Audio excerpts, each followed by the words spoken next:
Disclaimer. These stories will contain graphic depictions of horror elements, including but not limited to gore, graphic depictions of violence, body horror, murder, just all the horror. So please exercise caution when listening. Good evening.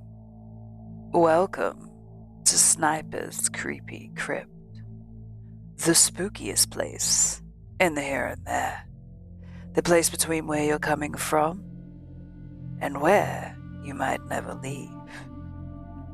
I am Sniper Shadow, and I am here in this our month of the horror and macabre to bring you tales of the utmost terrifying.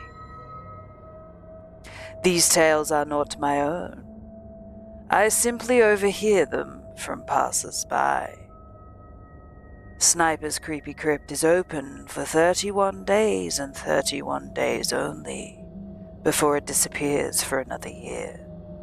So join us for some horror from the depths of the hell dimensions. In the fall of 1987, local news channel WSB-TV2 of Atlanta, Georgia was attempting to fill a scheduling gap in their Sunday morning lineup. After a few solicitations by local business owners, they decided to allow the young Reverend Marley Shax to take the available hour block to do a religiously themed show. It premiered on October 18th with little promotion. The show was a standard religious fare and consisted of the Reverend sitting in a simple chair reading passages from the Bible to the camera and discussing their interpretation and significance to our modern day-to-day life. The show received a reasonable number of views and continued to be shown into early December. It was then that the studio began to receive extremely strange complaints from viewers of Words of Light with Rev Marley Shax. Calls were from women, and women only, who vaguely referred to uncomfortable feelings they had at very specific intervals during the program. They described feelings of nausea, back pain, dizziness, and blurred vision. These callers, for no discernible reason, were convinced that it was the viewing of this program that was causing these symptoms. It was later determined after 3 weeks of complaints that these feelings were happening at roughly 12-minute intervals during the course of the program. The small studio staff checked all recording equipment, both audio and video, and found nothing faulty. When the Reverend was made aware of these incidents, he merely shrugged and stated cryptically that some can't handle the voice of God. Then, head of the studio, at a loss to explain the cause of these complaints, decided to continue running the program. By February, viewership had dropped sharply, and it was decided to pull the plug on the show. The studio head figured it would be more prudent to spend as much time as possible on the news story that had the other two local news networks abuzz. The miscarriage epidemic. Starting sometime in November, the number of healthy pregnant women miscarrying in the Atlanta metropolitan area had reached over 300. The CDC could find no discernible cause for this terrifying occurrence. The Reverend took the show's cancellation with what could only be described as abject indifference. When informed, he made no protest, merely nodded, almost knowingly. He left the studio after the last episode was filmed with not so much of a word, and simply dropped off the face of the earth. No one ever heard from him again, not his former congregation or any member of the church. The studio moved on, filling the slot with an infomercial, and continued to concentrate on the miscarriage story. A year and a half later, an intern at the WSB studios discovered the tapes of the Words of Light and began going through them in an attempt to find stock footage for an upcoming piece the station was doing on the impact religion had on the city.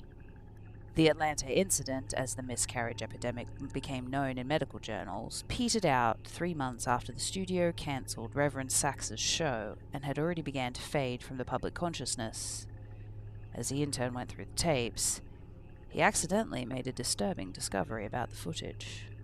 While attempting to stop one recording at 10 minutes and 45 seconds, he mistakenly jammed the fast-forward button down.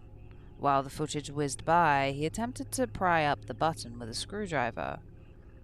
Just as he succeeded, the tape stopped at 32 minutes and 1 second. The intern actually fell out of his chair when he looked up at the frozen screen. The image of a badly decomposed severed head filling up the entire frame. After he collected himself, he moved the film back a few frames, then forwards, and realized his mind was not playing tricks on him. He began going through the rest of the recording and soon discovered that exactly 12-minute intervals the image would appear for one frame. Thinking it to be some practical joke played on the new guy, he presented it to one of the film technicians, ready to be mocked. The technician was just as puzzled as him. No one had touched the footage since the cancellation of the show. After the studio had closed for the night, the intern convinced the tech to help him go through all of the tapes of Words of Light.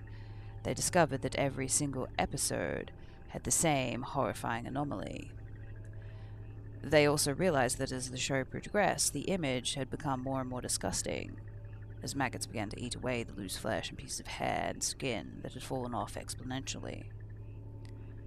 The tech made it clear to the intern that what they were seeing was technically impossible, since the film itself showed absolutely no signs of splicing, and he himself had been at every filming of the show and knew of no time where this image could have been inserted into the frame. All of this was presented to the studio head, who, fearing some kind of backlash over allowing this to get on air, ordered all the tapes destroyed. He told the intern and the tech that he had no interest in knowing who did that at this point, only that covering their collective asses was all that was important right now. He demanded that they mention it to no one. The tech moved on easily, remembering the incident as a darkly funny personal antidote, but the intern wouldn't let it go. He made copies of as many of the tapes as he could before they were wiped, and took them to see if he could find anything else in them that might point to who did this or why. A week later, he attempted to rope the tech into helping him again, saying he believed he had discovered something even more disturbing than the images themselves. When the single frames were edited together in chronological order, the head's mouth appeared to be moving, as if trying to form words. The tech, fearing for his job, told him to get rid of the copies and not to talk about it again. A week later, police responded to a 911 call made by an elderly woman in one of Atlanta's suburbs at dusk. She said she had heard horrible noises coming from her next-door neighbor's house where a young couple lived. She told the emergency responder that the wife was pregnant and that she was terrified something had happened. When the officers arrived on the scene 20 minutes later, they found no lights on in the windows, and the front door was ajar. They moved slowly and made their way into the living room. Inside, they found a young woman dead with her abdominals slashed open. The wound was jagged, and a trail of blood led from the body to the couch at the far end of the room. There sat her husband, the studio intern, naked, the corpse of his unborn child at his feet, dying. In his hand, he held the rusty piece of metal sliding he had used to guard his pregnant wife. Television was on and playing an 18-second loop of the silent footage of the decomposing head mouthing some intelligible words. The story at the police precinct to this day goes that the intern kept saying under his breath, over and over as they led him away, "The light of God calls them." That concludes our tale for today. Return tomorrow for another horror-filled experience. Wherever you come from and wherever you're going, thank you for spending some time here with us at Sniper's Creepy Crypt. Remember, traveler, eyes ahead, don't look back. Until next time, good night and good luck.